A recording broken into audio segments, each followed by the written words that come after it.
Eu sentia que o melhor que eu podia dar para as pessoas e para o mundo era olhar para fora e cuidar do mundo e das pessoas.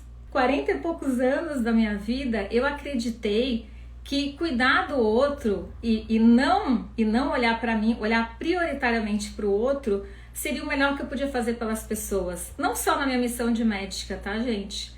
Também na minha missão de ser humano. Para vocês terem ideia, quando eu cheguei em Florianópolis, eu trabalhei na universidade e a gente no SUS acaba tendo que lidar muito com volume. Porque a psiquiatria a gente não consegue atender em 5 minutos, 10 minutos, 15 minutos. Eu preciso de pelo menos uma hora para estar com o paciente.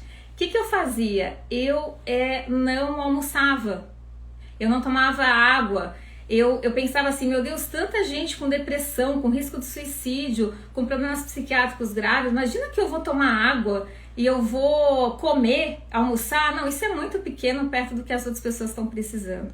Gente, eu fazia isso. Eu fazia isso cheio de boa intenção, de amor no coração. Porque eu acreditava que como é que eu ia me preocupar com coisas básicas, como comida e no banheiro, sendo que tinha gente pensando em morrer e com risco de suicídio ou com uma psicose grave. Priorizando o outro, achando que era egoísmo cuidar de mim, que eu estaria sendo egoísta, individualista, dando atenção às minhas necessidades básicas. E aí a coisa foi indo, foi caminhando, até o ponto que eu adoeci. Eu fiquei muito tempo também afastada do meu trabalho em função disso. E na verdade adoecer significou eu ter que parar e pensar, bom, o que eu posso fazer por mim então que eu não estava fazendo?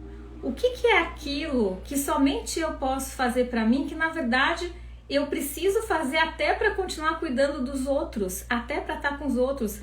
Porque eu confesso para vocês que o meu afastamento em termos de saúde representou que esses pacientes com quais eu estava tão preocupada ficassem sem a médica deles.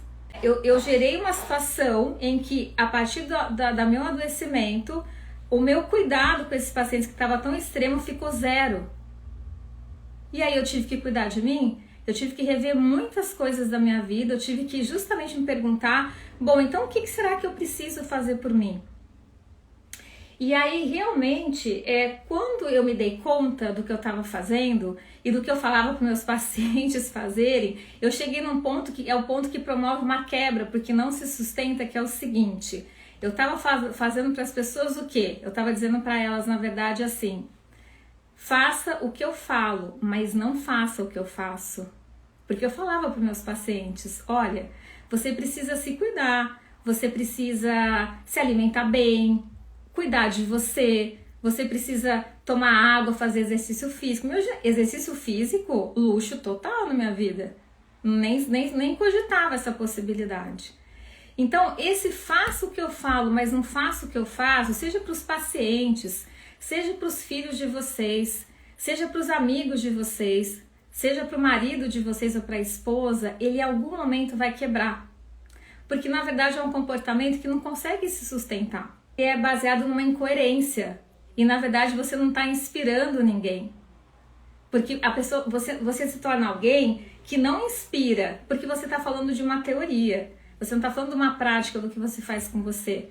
Então, você não inspira o paciente a se cuidar. Você pede que ele se cuide sem você se cuidar. Ou seja, você não é essa fonte de inspiração para ele. E eu nunca imaginei isso.